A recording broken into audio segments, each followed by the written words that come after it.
in February of 2012, I had my breast reduction surgery. Technically, the only thing your insurance, at least my insurance, would pay for is a breast reduction.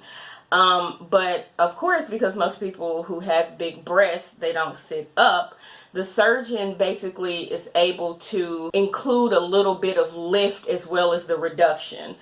Because if they just reduced it, then you have flat, saggy breasts, and that wouldn't necessarily be a good aesthetic outcome. So you don't get a complete lift, but you do get some lift, even though the main thing you're getting is an actual breast reduction.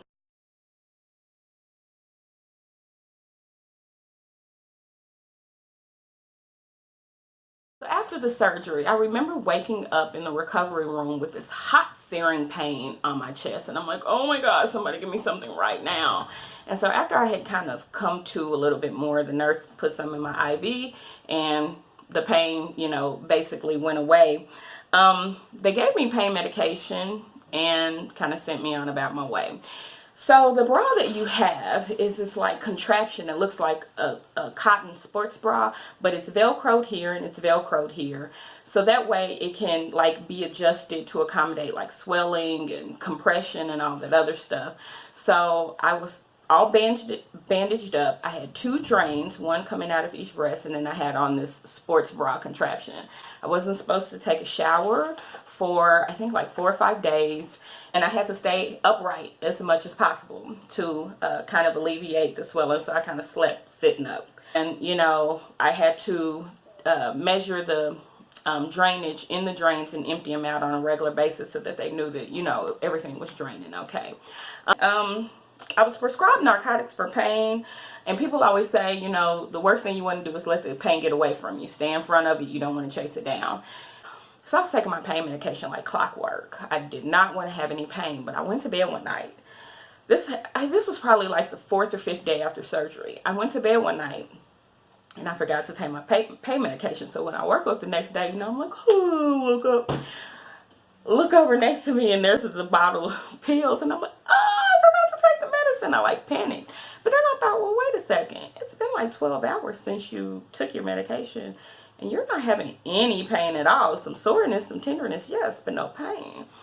So then I'm like, well, maybe I'll be okay. And quite honestly, I was. That pain pill that I took on that like 3rd day was the last pain pill I took. No pain, tenderness, soreness, yes, but no pain after that. So as far as surgeries go, this was not a very painful surgery at all. Oh, and I also could not change my bra.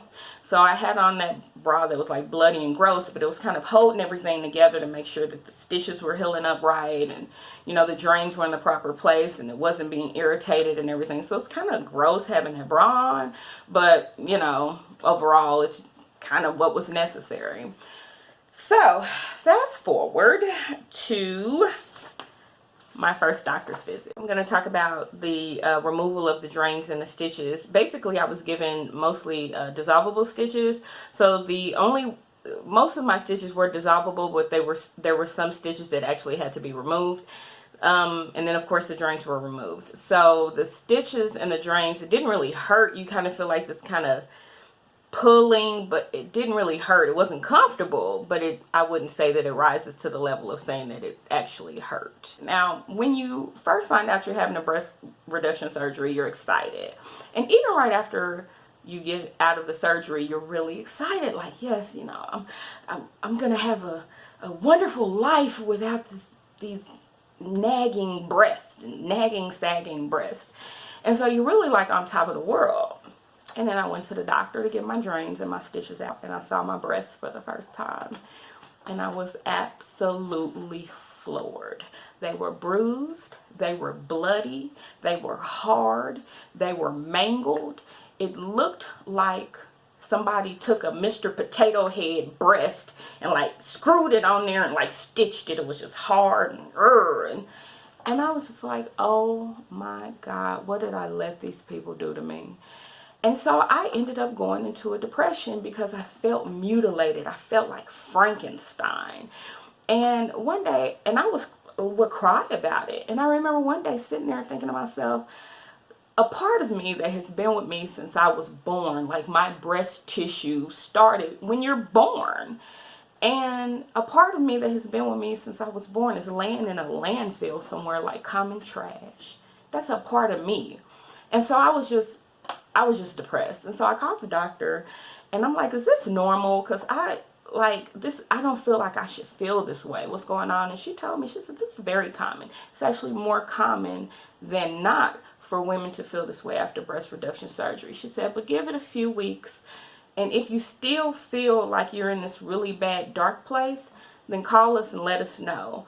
But just know that it is very common. So I was talking to my mom one day and she's like, Cece, I understand your concerns, but you got to think about and keep your eyes on the fact that your life is going to be so much better when after all of this is said and done. And so I'm like, okay, maybe she's right. So I went upstairs and just on a humbug, I tried on a dress. And when I tried that dress on that previously wouldn't even pull over my chest, it just draped right over me. Even with my breasts all hard and not breast shaped, it just draped over me beautifully. And so every time, and this is the honest to God truth, every time I would start to get down about how my breasts were looking in that immediate phase right after surgery, I would go try on that dress and just look and remind myself why it is that I was going, through all of that. It took about 3 to 4 weeks for the bruising to totally subside. My breasts actually started to soften and create more of a breast shape over a course of several months. It was a slow process, but little by little, it was happening. I wasn't able to drive for 2 weeks, but after 2 weeks, I did end up being able to drive, and I went back to work. And it was funny walking in the door because everybody was looking at me like, you look different. And I'm like, I sure do. I got my hair done. That's what happened, girl. But anyway, it was just kind of funny because people are like, you look different. They're kind of looking at you, not saying anything, just looking at you like, I can't put my finger on it. No, you're right. You can't put your finger on it. But anyway, I would say it took about a full year for everything to really come into its final shape and form and size and all that other stuff. But for the first time in my life, I could actually wear a dress. Before I would wear skirts and tops because I had to get them in 2 different sizes. But I could actually wear a dress. And they just sit up. They weren't porn star perky, but they were perkier than they had ever been. And they just weren't as heavy. And I actually didn't have my breast sitting on top of breast or sitting on top of skin.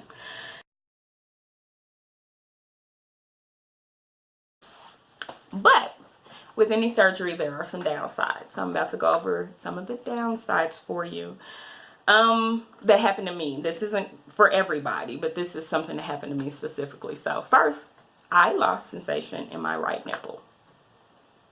I don't have much, if any, sensation at all in my right nipple just because of what needed to be done.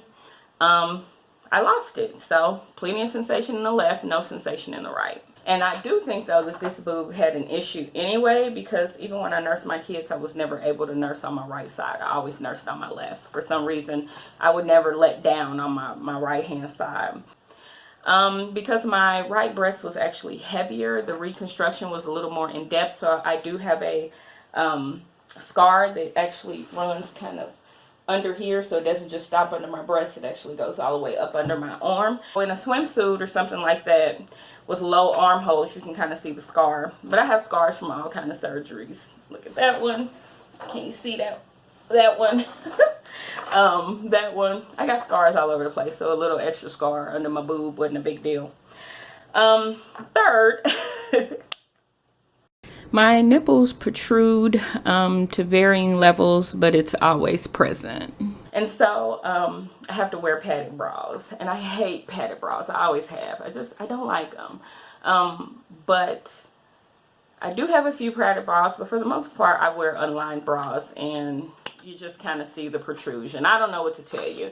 My thing is if you couldn't see my nipples, would you think I didn't have them? Did you think they were not there if you didn't see them protruding through my shirt? Fun fact, all humans have nipples. Men, women, all of them. So, big deal, get over it. You don't like it, blink, look away. I'm just saying. All right, so fourth, and this is actually kind of embarrassing, but I wish I would have talked to my doctor about my areola size, because I feel like that my areolas are small for the size of my breasts now. And I'm like, I could have used about another, inch in diameter for my areolas. But is it a big deal? No, it's not. But it is something that I noticed, and I wish it's something that I would have talked about so that I could make sure that it was a little more, appropriate for the size of my breasts. And then last, and this is actually kind of a big one, I have these hard nodules under my breasts right now. They basically are where the drains were, but the first time I felt it, and they cause like little pings of pain. The first time I felt it, it was very like alarming because they're like hard and they had caused like little pings of pain. So I went to the doctor, called my doctor about it, went to the doctor, and she's like, yeah, I don't like this either. So she scheduled me for a mammogram the following day, and she told the people at the mammogram office, when you get this mammogram and you get the images of it, you send it to the radiologist immediately, have him read them there. She is not to go home until you guys have, results for her. And so I went and had the mammogram, and within about 20 minutes, they came back in and was like, the radiologist has cleared you. You're good to go. What you have is fat necrosis. So basically, the scar tissue under the breast, within the breast, in the fatty part, it kind of dies where the scars are, and it creates these little nodules. So you can't like see it, but if you were to press real hard, you can feel it. And they're like, there's really no way around it. It's kind of an effect of breast surgery, so you'll just be dealing with it, but it's not an indication of anything else. So that's a thing. As far as the scar healing is concerned, black people are prone to keloids. We have keloid prone skin. I don't really have to deal with keloid at all, but my scars are slightly raised. Not enough for me to worry about it, and to be honest with you, I didn't even think about the scar portion of it beforehand to have asked, should I use like a vitamin E oil or a Mederma or something like that. And quite honestly, my scars don't really bother me, but I do know that you can use like oils and other ointments and all that other stuff that kind of help your scar not only lay flat, but not be as prominent in color or blend in with the color, of the rest of your skin. So I do want to talk about really quickly some things that I thought were really invaluable to me during this process. First of all, either one of those pillows that sit you up, or lots of pillows, because I did have to sleep upright for several days. Make sure you have the refreezable ice packs. Make sure you have a heating pad. You're not putting heat on your breast, but sometimes because of sitting a certain way or laying a certain way, your back or your hips sometimes can hurt. So just make sure you have a heating pad. I, again, did not need narcotics after the first day or two. But make sure you have your medicine on hand, and then also some over-the-counter pain relief, because some doctors do allow you to, if you're taking like the Tylenol 3s, the narcotic version of Tylenol, you can offset it in between with ibuprofen, and vice versa. If you're taking the narcotic version of ibuprofen, you can offset it in between with, acetaminophen. Extra sports bras. This was a big deal. That sports bra was cotton, and it was Velcro here, like it Velcro, but a regular sports bra, you just pull over your head. And so with you being really stiff and this being really sore, the last thing you want to do is be pulling a sports bra over the front of your breast. So what I did was bought some little oversized sports bras, and then my mom actually cut them and like attached Velcro to them. So she retrofitted them basically. And so I had like 3 or 4 extra sports bras, that I could just Velcro together instead of trying to pull them over my head. Another thing, I really didn't have this issue because my mom was with me, but if you are the person who's responsible for the cooking in your house, make sure you have plenty of prepped food. you're like, oh, it's just your chest, it's just your breast, but you'd be amazed how much having a surgery will just knock the wind out of you. So you might not want to get up and fry chicken and mashed potatoes and, you know, snap green beans and all that other stuff. Additionally, I had problems with my intubation a little bit, so I had things specifically that were really easy to swallow and digest. It wasn't sandwiches and steak and all that other stuff. It was starting off with soups, mashed potatoes, and things like that, because I already knew, because of prior surgeries, that my throat was going to be really sore, so swallowing like more, you know, substantial food was going to be a problem. So it's just something to keep in mind. So the big question is, with all of those other things, the loss of sensation, the scarring, and, you know, the depression and everything else, would you go through it again? Hell yeah. You couldn't pay me to go back to having 40H boobs. You couldn't do it. My life is so much better. My life. I buy pretty bras. And I don't necessarily have to even spend $90 on a bra. I can go buy decent bras for $30 or $40 that are pretty. Clothes fit better. Sometimes I even go without a bra, a little strapless dress and all that other stuff. And then I don't have the fungal infections. I don't have the dark spots. I don't have any of that stuff. You could not pay me to go back to that. All things considered, you could not pay me to go back. It's all worth it. Not a single regret.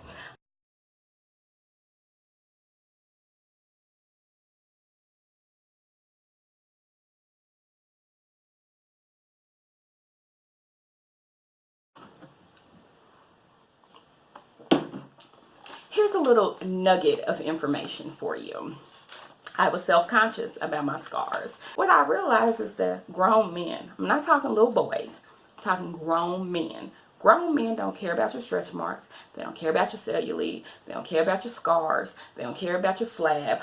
All they see is you, and they just want to love on you. So what I was all self-conscious about, he was basically like, so now that we done established you got scars, what we about to do about this now? Hey, just come on, girl. Get on in here and let me love on you, you know? So I'm just being serious. But anyway, I hope this was informative for you. I know it was a little long. I inserted pictures so that you could kind of see some of the stuff, my before and my after. Ooh, real quick, right now I am a 42. I am about a C. So that's what I ended up being. But anyway, if you have any comments, suggestions, or you just want to say hello, you know to do it below. But otherwise, I will see you next time.